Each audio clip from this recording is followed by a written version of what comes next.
Quand j'ai appris à Port-au-Prince que j'étais élu académicien, c'est-à-dire voté par l'ensemble des académiciens et pour entrer sous la coupole et siéger avec eux, ce qu'on appelle les 40 immortels.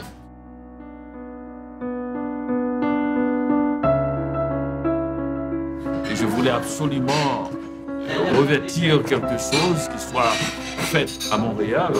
Et parce qu'il s'agit de ma ville et que la peau a une importance extrême au Québec, étant donné que l'hiver est très rude, le printemps doux et l'été très fort, très chaud. Donc on a un rapport très étroit avec la peau. Pour moi, l'habit vert, c'est la nouvelle peau. L'habit de l'académicien est très complexe à faire. C'est lié à un rituel très précis. Donc il faut que quelqu'un ait la modestie d'obéir à ces rituels-là et aussi quand même la capacité inventive de créer à l'intérieur de codes très précis.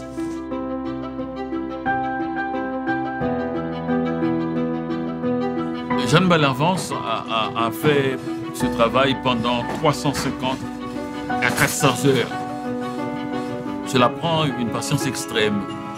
C'est exactement la même qu'il faut pour écrire. Quand je la vois broder, j'ai l'impression qu'elle fait exactement ce que je fais quand j'écris ou quand je dessine. Elle fait des choses qui semblent disparates, comme chaque lettre de l'alphabet, et qui finissent par avoir un sens. Ce que nous avons en regardant le costume.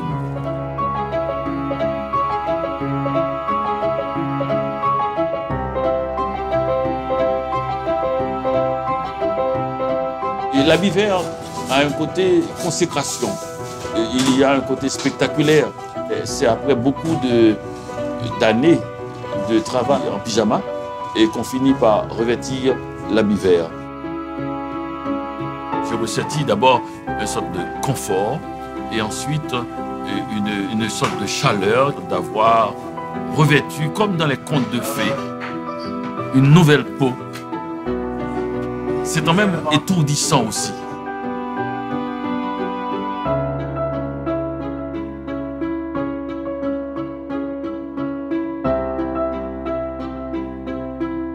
À quoi ressembleront les heures qui précéderont ma première entrée à l'académie?